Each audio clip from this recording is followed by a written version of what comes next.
Well, I've been going around to see as many candidates as I can. It's a wonderful opportunity to live in New Hampshire and to be able to listen. I tend to be a listener, which is sometimes surprising for a pastor and a politician as well, I mean, and I am interested in politicians actually who do listen to the constituents, but also to other politicians, to everybody in a sense. So I've been impressed with some people who listen and not impressed with some that don't. Is there anybody that you're particularly impressed with right now in terms of the candidates you have to choose from? I've been listening to some debates, and I think John Huntsman, for me, I saw him a few minutes ago, and he seems to be able to listen. I loved his comment last night a couple of weeks ago, a couple nights ago. Feels like a week. At the debate, his response to Romney saying, that's when he was talking about China, and just saying that we need to listen to each other and instead of polarize each other.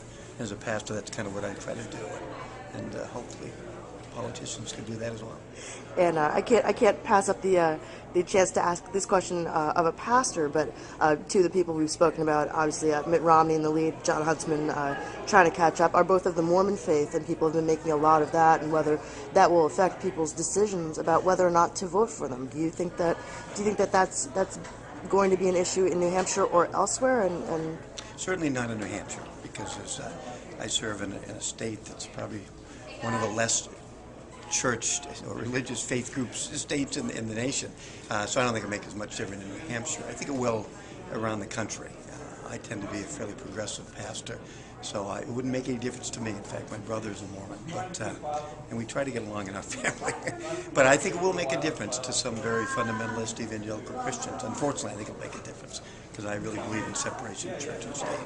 So looking forward to South Carolina, you think that I think that probably will make a difference, down there, and somebody like Perry hangs out there, but Santorum.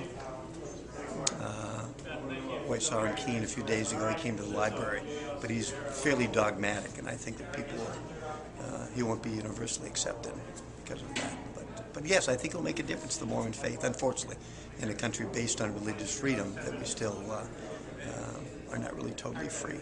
We would never have a Muslim candidate running, for instance.